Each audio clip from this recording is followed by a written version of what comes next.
Ministry of Ungentlemanly Warfare was directed by Guy Ritchie and it stars Henry Cavill, Alan Ritchson, Henry Golding, Isaac Gonzalez, and Carrie Elways. And this movie, taking place during World War II, a man played by Henry Cavill, he comes in, he's tasked with this mission to take down this German submarine, and he brings on his whole team to basically take this down. And we have this big action movie that's basically Inglourious Bastards meets Suicide Squad. So this was a movie that I thought looked all right. It looked like it could be a fun time. I'm not really the biggest fan of Guy Ritchie's movies. I'm just not. I don't know what it is about his films. I don't really care too much about his movies that much. I thought Wrath of Man was pretty good. I thought his last two, Operation Fortune and The Covenant, were just okay. And this movie is honestly fun at times. I won't say it's like the most fun I've ever had in a movie theater, but I would say it's definitely one of those movies where I feel like you should turn your brain off to kind of enjoy it. Again, kind of Inglourious Bastards meets Suicide Squad. So let's start with the things I do like about this movie. First off, I do think the actors do a decent job. Henry Cavill and Alan Ritchson in particular, they work really well together. Cavill is really fun in this movie. He clearly looks like he's having a blast making this movie. No pun intended, but he's just having a good time making this movie. Alan Ritchson also does really well. Like, they're both kind of like opposites with like their humor and such. Like, Cavill's more bombastic, whereas Richardson's a little bit more dry in his humor. Alan Ritchson, I thought he was pretty good. It's like, I saw him in Ordinary Angels, and I thought he was good in that movie, even though I didn't like that movie that much. Here, I thought he was also really good, so maybe I should check out Reacher. Just give that a chance. Everyone else in this movie does a fine job. There's no real bad performances by any means, but they were the two that really stood out to me. I will say the first act and the third act are probably the best, where it's like it kind of focuses on the action, kind of focuses on, on them. It kind of focuses on like, making like all these big action sequences and such. They're fun. They're over the top. They're ridiculous. There's one at a German base camp where it's like they have all these creative ways to kill all these bad guys, and I'm like, okay, this is pretty fun. This is ridiculous. This is over the top. This is what I really wanted from this movie. And again, the third act, not necessarily quite as fun as the first act, but definitely has its moments where it's like, okay, this is fun. This is over the top. It clearly shouldn't be taken seriously.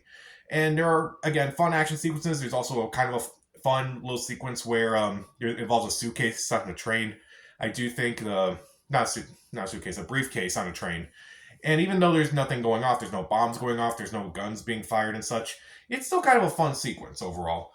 But I will say the movie's a little bit misleading because the movie makes you think it's going to be about Henry Cavill and his team, but the movie actually has a lot of focus on Isaac Gonzalez, her partner, and what they're doing.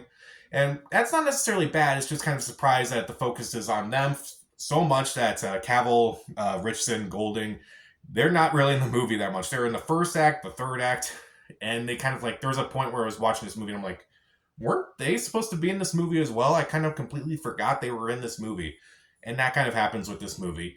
Again, it's not bad per se, but because of that, the second act kind of draws out a bit. Like, I feel like the second act is probably the most boring part of this movie. It's not nearly as fun. The action sequences aren't as good. There are a few intense scenes, but it's not nearly as exciting as it was in the first act, or as fun as the third act. And also, the whole Inglourious Bastards comparison is going to be brought up a lot, and it doesn't help that Til Schweiger is in this movie and that movie. But at times it kind of feels like a ripoff. Like, oh, this was kind of something I would have seen in that movie, and something else I would have seen in that movie. And it's kind of boring after a while. It's like, again, it's like, imagine if you made Inglourious Bastards and turned it into the Suicide Squad. That's probably, again, that's the best way to describe this movie. And there's even a line that's kind of similar to a line from Suicide Squad. And even, like, this movie tries to be a little bit more historically accurate than Inglourious Bastards, which I know that movie is not accurate. And also tries to be a little bit more fun than that movie at the same time. And because of that, I feel like it's a little tonally inconsistent because like it's a little bit more historical, but it's also more fun.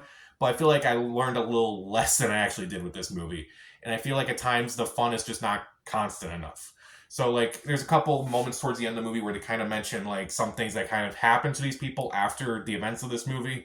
And it's like, oh, that's really cool. Why didn't you explore that? Like we could have done something. Well, they kind of do one or two things, but it's not really explored. And again, the whole fun thing was like, yeah, it's clearly more fun than a movie like Inglourious Bastards, but at the same time, it's just not constant. It's just not flowing. Again, it's the first act and the third act are the best, and it's just that brief period in the second where it's like, oh, this is just not nearly as exciting as I think it should be.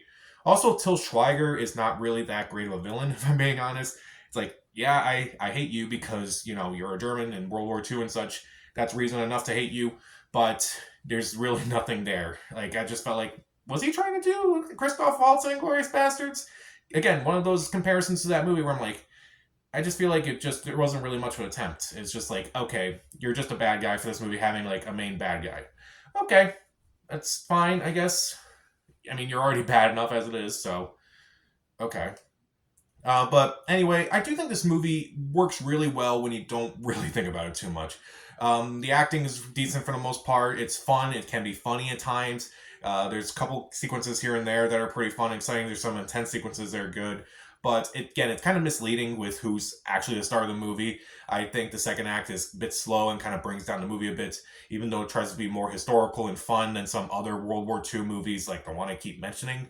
It's definitely, I kind of feel like I learned less, and also I kind of feel like the fun is not constant enough to really endorse this movie. It's a little tonally inconsistent. I don't know, maybe if you're already a big fan of Guy Ritchie movies, you'll probably enjoy this movie. But if you're a big fan of Henry Cavill, you're probably going to be as disappointed as you were in Argyle because he's not really in the movie that much. I'll give the Ministry of Ungentlemanly Warfare 2.5 out of 4 stars. Stream it. So, what's your favorite, Guy Ritchie movie? Comment down below. Subscribe to the channel. This is Pat. Stay safe.